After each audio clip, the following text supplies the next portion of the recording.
Vamos abrir a palavra de Deus em Mateus, capítulo 5, verso 13. Mateus, capítulo 5, versículo 13. Vós sois o sal da terra. Ora, se o sal vier a ser insípido, como lhe restaurar o sabor? Para nada mais presta, senão para, lançado fora, ser pisado pelos homens. Vamos orar mais uma vez? Pai Santo, ainda na Tua presença, nós queremos continuar pedindo pelos queridos que carecem do Senhor, Pai. Nós nos lembramos da Raquel, Senhor, que fará a cirurgia amanhã. Pedimos que o Senhor cuide dela, Pai, que o Senhor abençoe os médicos, os enfermeiros, todos os procedimentos, para que a Tua filha, ela seja bem-sucedida nessa cirurgia e tenha uma boa recuperação e possa voltar rápido ao convívio dos Teus familiares, Pai. Cuida da Raquel, cuida do Jacó, cuida das crianças, continua derramando as Tuas bênçãos sobre esses queridos, Pai. Agora que estamos com a Tua palavra diante de nós pedimos ao Senhor que o Senhor use o ministro externo, que é falho, que é limitado, na transmissão fiel da Tua palavra, e que o Senhor use o ministro interno, o Teu Santo Espírito, a aplicar a Tua palavra ao nosso coração, a gerar conhecimento em nossa mente, gerar amor pela Tua palavra no nosso coração e gerar disposição para que Te sirvamos, que a nossa vontade, Pai, seja de fato reformada, renovada, que nós amemos as coisas que o Senhor ama e odiemos aquilo que o Senhor odeia, Pai. Dá-nos uma disposição em Te servir cada vez mais. Abençoa-nos agora, Pai, com a Tua palavra. É o que nós pedimos em nome de Jesus. Amém. Os irmãos, nas eleições deste ano, 521 candidatos estão utilizando títulos religiosos, como pastor, bispo, irmão, segundo os últimos dados do Tribunal Superior Eleitoral, o TSE. Entre os candidatos à presidência da República, 3 se apresentam como evangélicos: Marina Silva, Flávio Rocha e Cabo Daciolo. 3 de 13 candidatos. Alguns analistas políticos têm dito que o voto evangélico vai ser decisivo nessa questão, porque a população evangélica já é 1/3 da população. Segundo as últimas estatísticas, 32% da população brasileira é evangélica. E não é à toa que os evangélicos estão peregrinando nas igrejas buscando o voto evangélico, aceitando orações, se declarando até convertidos nos cultos que acontecem ali. De fato, meus irmãos, a ideia de que crente não se envolve em política é algo que ficou para o passado. Cada vez mais nós vemos os evangélicos envolvidos na política, se candidatando, tratando dos assuntos, e graças a Deus por isso, porque nós temos que entrar em todas as áreas da sociedade. E por conta de uma pregação equivocada no passado, de que crente não deveria entrar na política e que crente não deveria entrar nas artes, é que nós temos hoje estas duas áreas totalmente comprometidas na nossa nação, totalmente apodrecidas, porque faltou um envolvimento nosso lá atrás. Mas a grande questão é a seguinte: será que a política é a solução final para os nossos problemas? Será que o caminho para a redenção de nossa pátria passa por estas estruturas de poder? Será que a nossa esperança deve estar de fato totalmente no próximo presidente da República? Ora, observando estas palavras do nosso Senhor Jesus, no começo do Sermão do Monte, nós temos vários ensinamentos aqui para, quem sabe, corrigir o nosso pensamento e colocar o nosso pensamento de discípulos de Jesus no caminho correto. Jesus, depois de demonstrar qual deve ser o caráter do cidadão do seu reino, e isso ele o fez nas bem-aventuranças, que é um perfil do seu discípulo, é um perfil do cidadão do reino, ele passa agora a ensinar qual deve ser o relacionamento do discípulo de Jesus dentro desta sociedade em que nós vivemos. Porque a Bíblia nos mostra que nós somos cidadãos desta sociedade, mas somos também cidadãos de uma pátria superior. Temos essa dupla cidadania. Olhando então para os discípulos e conhecendo o mundo em que eles viviam, Jesus diz para eles: vocês são o sal da terra. Vocês são o sal da terra. E o que Cristo quis dizer com essas palavras? Vocês são o sal da terra. Nós temos uma primeira implicação aqui. Quando Jesus diz, vós sois o sal da terra, ele está querendo dizer que aquela terra, que o mundo, que a sociedade estava em decomposição, estava apodrecendo. Meus irmãos, uma forte característica do século passado foi o otimismo. O século passado, e estamos pensando aqui em 1900 e pouquinho, começou com filósofos, poetas, líderes políticos profetizando uma era de paz, de progresso e de desenvolvimento da humanidade. O século começou assim, com grande otimismo. E os otimistas e os evolucionistas, porque lembre-se, a teoria da evolução, que nasce basicamente em 1859 com a publicação de Charles Darwin, A Origem das Espécies, estava ali bem pertinho, ela gerou essa ideia de que o mundo vai evoluir, de que o mundo agora vai progredir. Então essa turma, eles criam que de fato o homem iria passar por evoluções e que a sociedade iria se aperfeiçoar até chegar numa sociedade perfeita, com a supressão da fome no mundo, a erradicação do analfabetismo, das doenças, seria uma sociedade perfeita.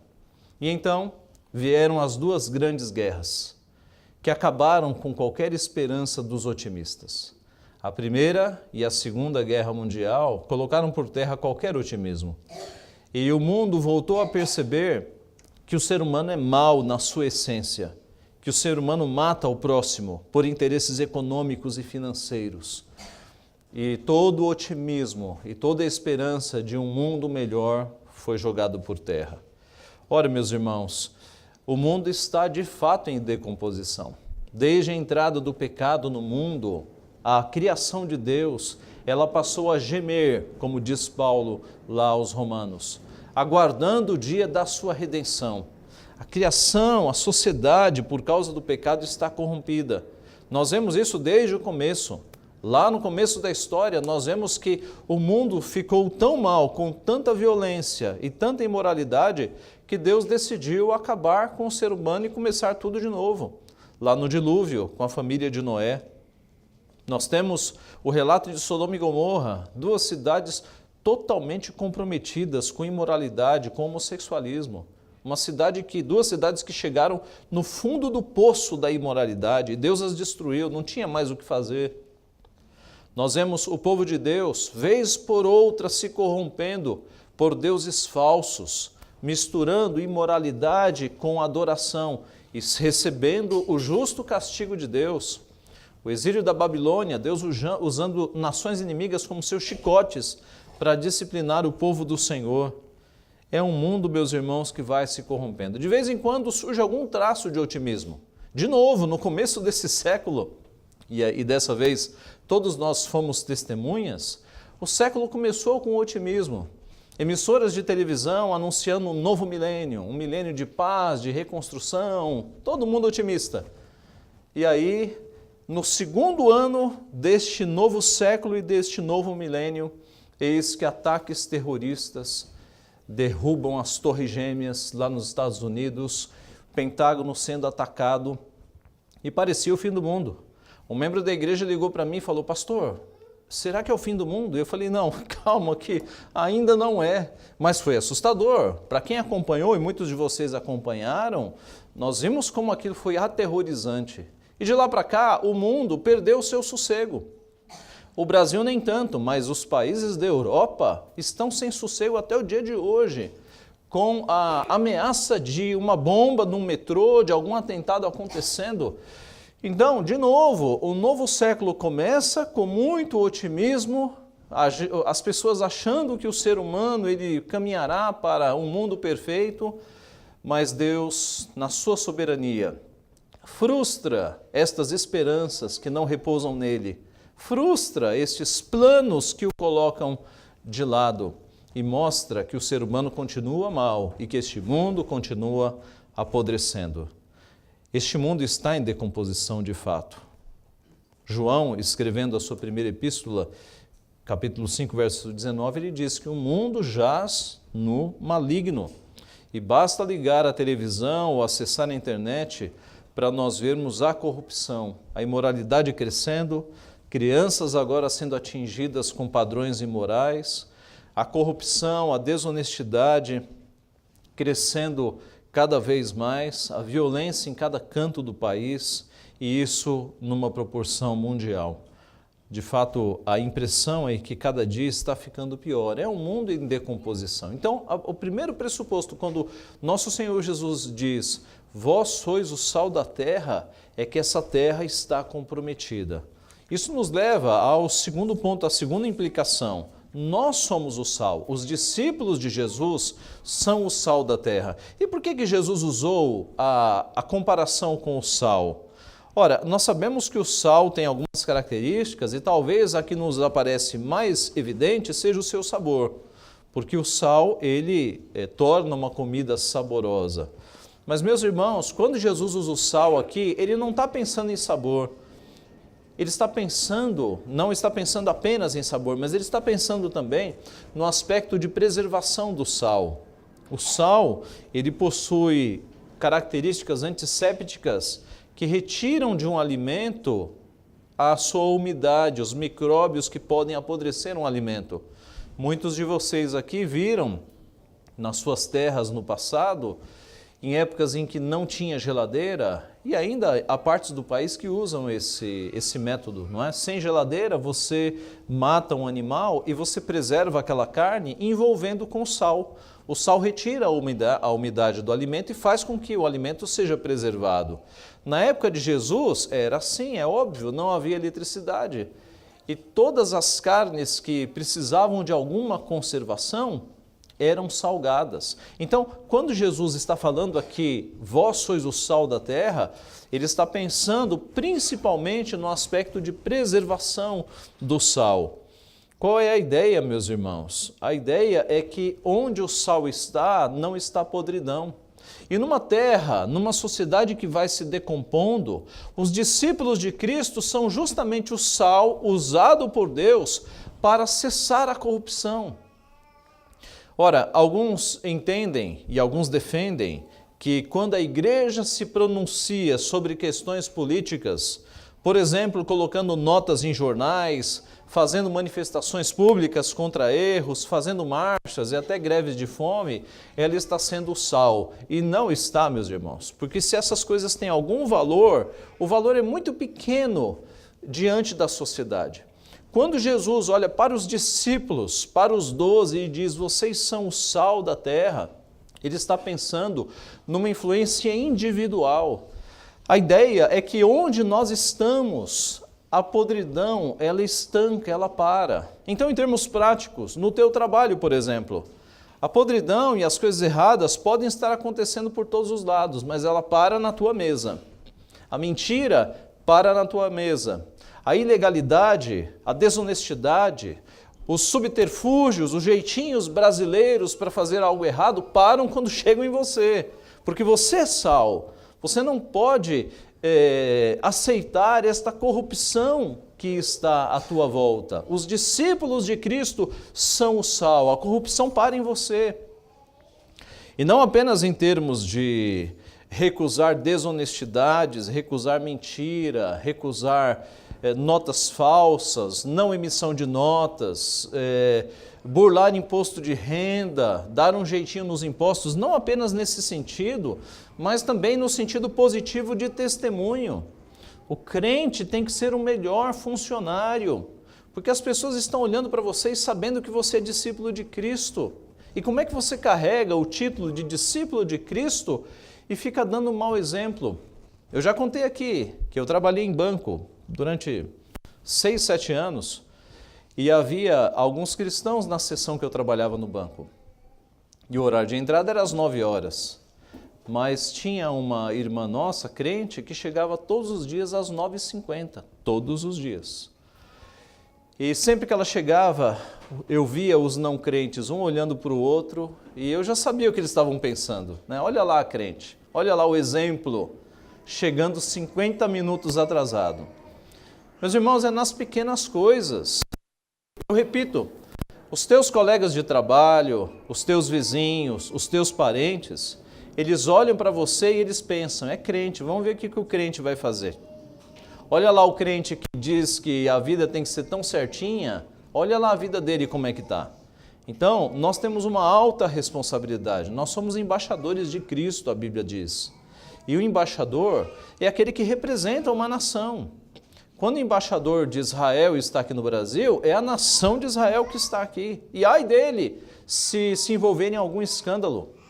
Quando nós nos identificamos como discípulos de Cristo e estamos lá no nosso trabalho, é Cristo que está lá. Então nós não podemos chegar atrasados. Nós não podemos fazer corpo mole, operação tartaruga. Quando o chefe sai, você para de trabalhar. Nós temos que ser os melhores funcionários. Se você tem algum cargo de liderança, igualmente, a palavra de Deus diz para os líderes que eles devem deixar as ameaças. Você não pode ser um líder, um chefe opressor que fica ameaçando os subordinados. Você tem que tratar a todos com justiça, com amor. Se você é um empresário, você tem que pensar que Cristo está estampado em você. Você não pode pagar o menor salário possível. Vou ver lá qual é o piso salarial da categoria e eu passo aquilo, mesmo que seja um salário de fome. A tua visão tem que ser diferente. Joga o piso de fora e olha para esse funcionário e diz, qual é um salário digno para esse funcionário manter a família dele? Então, essas coisas, meus irmãos, ser discípulo de Cristo não é só no domingo, isso influencia a nossa profissão. Se você é um profissional liberal que presta serviços, ou que produz algo, que faz algum produto, você tem que prestar o melhor serviço. O teu serviço tem que ser de excelência, não porque você está buscando uma titulação ISO 9000, não sei quanto, em que número está, mas porque o teu padrão de qualidade desconsidera esses ISOs, mas considera que você é um discípulo de Cristo e você tem que fazer a melhor mercadoria possível e o melhor serviço possível. Voltemos à Idade Média. Certa vez um homem perguntou para Martinho Lutero, Martinho Lutero, agora que eu estou seguindo a Jesus, um sapateiro, o que eu devo fazer? Se esse sapateiro tivesse chegado num padre, o padre diria, bom, você quer servir a Jesus? Larga essa sapataria e vai virar padre. Vá para a vida de contemplação. Mas Martinho Lutero disse, faça o melhor sapato e venda pelo preço mais justo. O melhor sapato pelo preço mais justo. Porque Lutero entendia, juntamente com os reformadores, porque eles liam a Bíblia, que Deus não chama todos nós para sermos missionários, para sermos pastores, para ir para um outro país, mas Deus nos chama na nossa profissão, na nossa vocação. De forma que as irmãs que são donas de casa, quando elas estão varrendo a casa, elas estão glorificando ao Senhor, se elas estão varrendo direitinho. Se elas estão limpando os móveis, cuidando dos filhos, fazendo comida, em tudo isso o nome de Cristo é glorificado. Eu não sei se foi Tyndale, mas foi um desses homens do passado que diz que Deus é tão glorificado quando um pastor prega, do mesmo nível que uma mulher quando lava as suas roupas, ou quando lava a louça. Deus é glorificado quando nós fazemos aquilo para glorificar a Deus. Isso reflete a palavra. O apóstolo Paulo disse, quer comais, portanto, quer comais, quer bebais ou façais outra coisa qualquer. Fazei tudo para a glória de Deus. Assim, meus irmãos, vós sois o sal da terra. Nós somos o sal da terra. Na nossa profissão, exemplo máximo, é Cristo que está sendo revelado ao mundo. Na tua família, como é que você age como sal da terra? Se há muitas confusões, você reflete Cristo, sendo o pacificador, sendo aquela voz mansa, resolvendo os problemas, mostrando o amor de Deus na tua família. Na tua vizinhança, você é visto também, você é o discípulo de Cristo, você tem que ser sal na sua vizinhança, ajudando as pessoas, resolvendo os problemas. Vós sois o sal da terra, é a segunda implicação que nós temos aqui no texto. Na escola, falando às crianças e aos adolescentes, na escola é a mesma coisa. Se todos os teus colegas estão fazendo planos para burlar a prova, você não entra nisso. Você é sal da terra. Você vai estudar para passar, para tirar a nota e tirar a melhor nota. Se todos os teus coleguinhas, teus colegas, teus amigos estão planejando matar a aula, você não entra nisso. Você é sal da terra. Você faz as coisas visando mostrar aos teus amigos que você é diferente, que Cristo mora em você, que você agrada não apenas o teu pai e a tua mãe, mas você agrada a Deus, é Deus em primeiro lugar, porque Deus está olhando para você e Deus vai abençoar a tua vida. Eu me lembro, meus irmãos, que quando eu tinha cerca de 10 anos de idade, e eu nunca fui um bom aluno, infelizmente. Eu fui depois que Deus me disciplinou muito. Mas eu com uns 10 anos de idade, eu me lembro que era para eu levar um bilhete para casa para minha mãe assinar, um bilhete de nota ruim, alguma nota ruim que eu tinha tirado, e eu deveria levar esse bilhete para casa para minha mãe assinar, e eu não levei, porque eu estava com medo da disciplina. E eu me lembro de num recreio da escola, eu com o caderno fechado, orando para Deus fazer surgir a assinatura da minha mãe naquele caderno. E eu orava, e de vez em quando eu abria para ver se já tinha aparecido. E eu cria que ia aparecer mesmo. Eu tinha total convicção que ia aparecer. E eu orava mais, e daqui a pouco eu olhava para ver se já tinha aparecido. É interessante a fé das crianças, não é? Uma fé pura. Eu não tinha dúvida que ia aparecer aquela assinatura, não apareceu. Anos depois eu entendi por quê. Porque eu estava pedindo por algo ilícito, não é? Eu deveria ser disciplinado por aquele problema, eu deveria ser, de fato, corrigido, porque eu estava errado, não há dúvida. Mas o ponto é, meus irmãos, que, e agora falando com o pessoal mais novo, com as crianças, com os pré-adolescentes, com os adolescentes, você pode ter uma fé genuína em Deus, na tua idade. Você pode orar pelos teus colegas da escola que estão precisando, que estão em problemas, que estão em apuros. Deus te ouve na tua idade. Deus não me ouviu ali porque eu estava pedindo algo errado, algo ilícito, não é? Eu queria escapar. Mas Deus nos ouve. E Deus ouve a oração das crianças, dos pré-adolescentes, dos adolescentes. Confie nisso. Você não vai ser crente quando você virar adulto. Você é crente agora. Você também é sal da terra. A terceira implicação, meus irmãos, é que, aliás, antes da terceira implicação, nós vemos então que no Antigo Testamento muitos homens e mulheres foram usados não como nação, mas eles foram usados como indivíduos. Eles foram sal já na sua época, influenciando a área em que eles estavam. Pense em Moisés, na influência que Moisés teve sendo usado por Deus, José do Egito, Daniel, Débora, Esther, a influência que teve Esther porque era uma serva do Senhor, Davi, homens e mulheres que na sua época, individualmente, por conta da sua piedade, eles exerceram influência, eles foram sal da terra. Na reforma do século XVI, na reforma protestante, a mesma coisa. Não foi uma reforma que veio de cima para baixo, mas veio do povo, estudando a Bíblia, descobrindo a Bíblia, mudando a sua vida. Foi assim na reforma protestante do século XVI, foi a mesma coisa na reforma da Inglaterra no século XVII, com o movimento dos puritanos. Homens e mulheres que começaram a estudar a Bíblia num nível que eles falaram, ei, a gente tem que ser mais puro. O nosso culto, ele precisa ser mais puro, a nossa vida tem que ser mais pura. E esses homens e mulheres passaram a falar tanto de pureza que os não crentes os apelidaram de puritanos. Aquele pessoal que só fala em pureza, são os puritanos. E a reforma e o avivamento que Deus gerou naquele povo reformou o país de uma forma geral. É por isso, meus irmãos, que eu olho para o Brasil e eu tenho esperança, eu não sou um pessimista. Porque se os 32% de crentes deste país acordarem e passarem a viver como Cristo quer que nós vivamos, a gente muda essa nação, Deus muda essa nação por nosso intermédio. Se você fizer as contas, 207 milhões de brasileiros, 32% dá quase 70 milhões de evangélicos. Tem muito país que não tem 70 milhões. Nós somos uma nação dormindo. Então, meus irmãos, eu tenho muita esperança de que assim como aconteceu com a Inglaterra no passado, em que os crentes começaram a descobrir as Escrituras e começaram a viver como Cristo queria que eles vivessem, o país foi transformado de baixo para cima. No caso da Inglaterra, eles elegeram um parlamento basicamente de puritanos.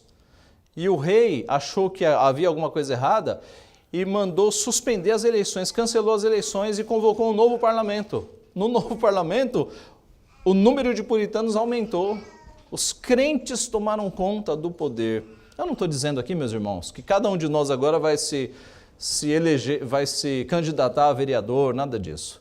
O que eu estou dizendo é que quando uma sociedade, quando a base, quando a população começa a viver o Evangelho, começa a viver como Cristo quer que nós vivamos, naturalmente, aqueles que têm um chamado político, e Deus chama alguns para a política, eles vão começar a ocupar cargos, mas é naturalmente, é de uma renovação que vem do povo, e do povo começa a subir para as estruturas de poder.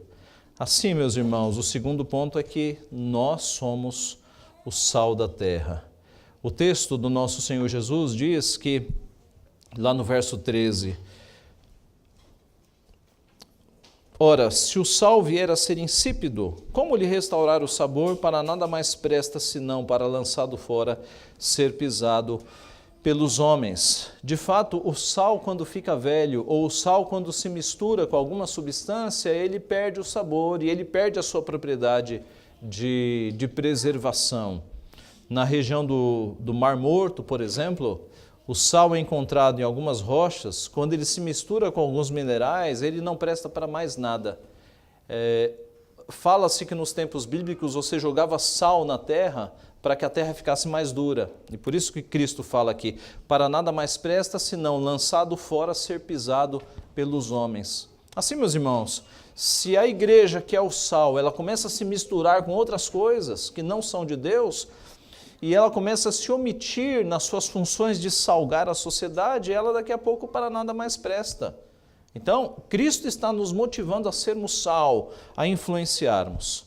A terceira implicação de Jesus dizer, vós sois o sal da terra, é que aqui, em português não aparece, mas quando nós lemos aqui em português esse vós, que é o vocês, lá na língua que Jesus usou, é uma ênfase, é um vós enfático, é como se Cristo estivesse dizendo, ei, vocês são o sal da terra.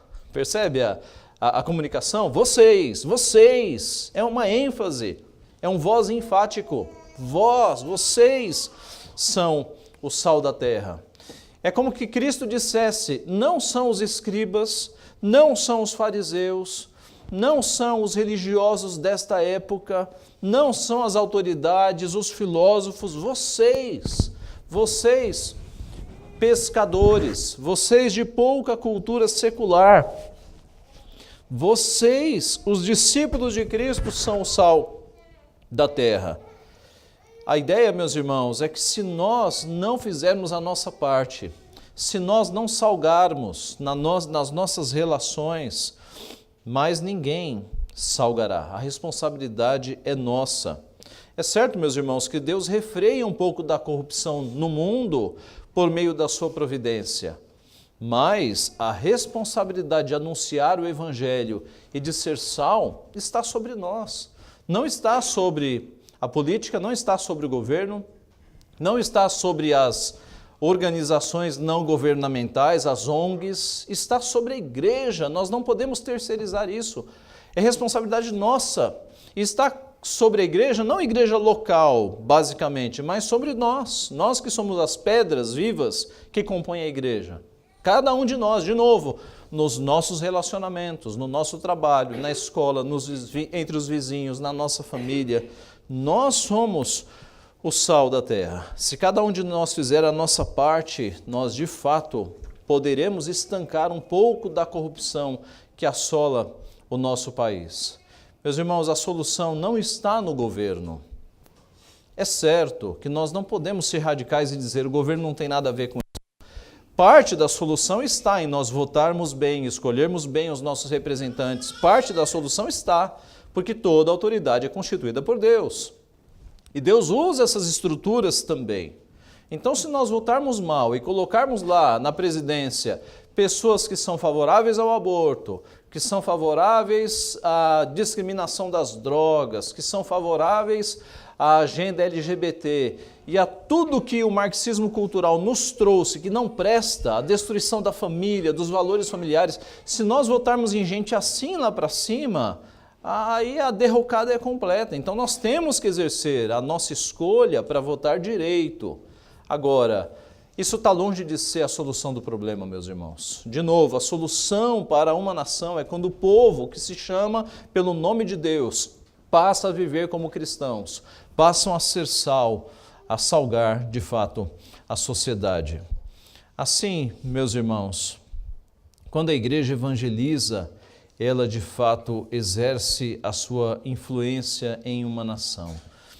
Imagine, meus irmãos, a quantidade de, por exemplo, falando aqui em termos de violência, né? E o nosso país está se tornando muito violento e eu tenho muita pena dos nossos irmãos no Rio de Janeiro, que estão enfrentando uma situação calamitosa lá no Rio de Janeiro.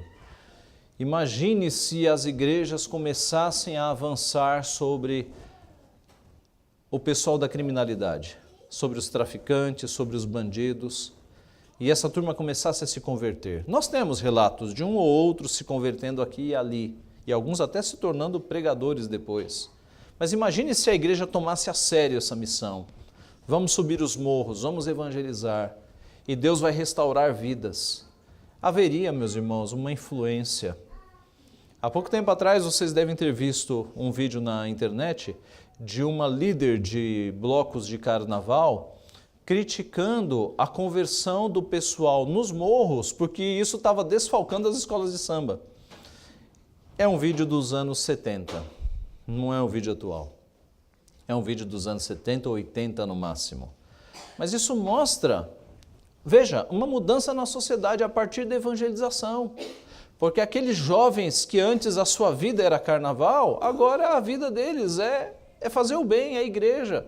Eles tiraram o seu espírito da carne e agora tiraram o seu eu da carne e agora estão pensando nas coisas espirituais. Imagine se os quase 70 milhões de evangélicos passassem a evangelizar. A criminalidade, meus irmãos, ela seria detida. Não seria detida totalmente, mas diminuiria.